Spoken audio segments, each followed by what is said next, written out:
মানুষ একটি স্বর্ণের খনির মতো, যদি তাকে সঠিকভাবে প্রশিক্ষণ দেওয়া যায় তবে সে স্বর্ণে পরিণত হতে পারে বলে মন্তব্য করেছেন বাংলাদেশ জামায়াতে ইসলামী মনোনীত রংপুর ৪ আসনের সংসদ সদস্য প্রার্থী এটিএম আজম খান।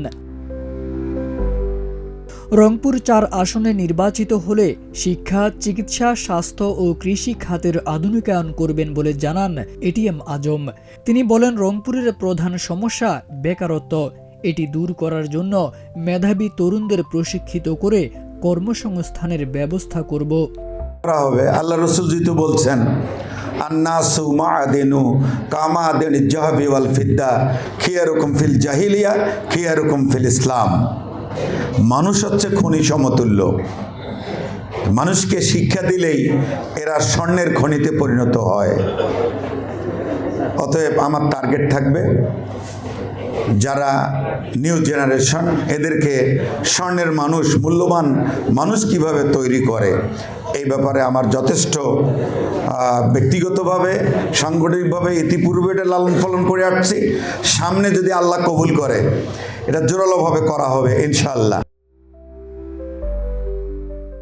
22 নভেম্বর মিরপুর 12-তে the golden sun Chinese restaurant and party সেন্টারে রংপুর ৪ আসনের সমস্যা, সম্ভাবনা ও করণীয় শীর্ষক মতবিনিময় সভায় এসব কথা বলেন এটিএম আজম খান। অনুষ্ঠানে সভাপতিত্ব করেন ইঞ্জিনিয়ার মোহাম্মদ খুরশেদ আলম। প্রধান অতিথি হিসেবে উপস্থিত ছিলেন ঢাকা 16 আসনের জামায়াত মনোনীত এমপি প্রার্থী অবসরপ্রাপ্ত কর্নেল আব্দুল বাতেন। এ সময় প্রধান বক্তা হিসেবে বক্তব্য রাখেন বাংলাদেশ ইসলামী ছাত্র শিবিরের সাবেক কেন্দ্রীয় সভাপতি ইঞ্জিনিয়ার সিরাজুল ইসলাম।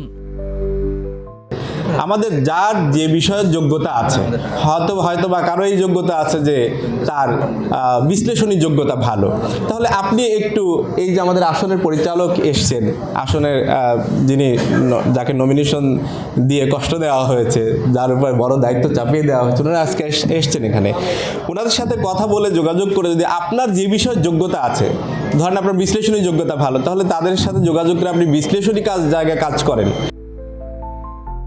দেশ ও জাতির স্বার্থে সৎ, যোগ্য ও নীতিবান নেতৃত্ব প্রতিষ্ঠা আজ সময়ের দাবি মন্তব্য করে বক্তারা বলেন, গণতান্ত্রিক অধিকার পুনরুদ্ধার, জনগণের জীবনমান উন্নয়ন এবং ন্যায় ভিত্তিক সমাজ বিনির্মাণে একটি কার্যকর রাজনৈতিক ঐক্য প্রয়োজন।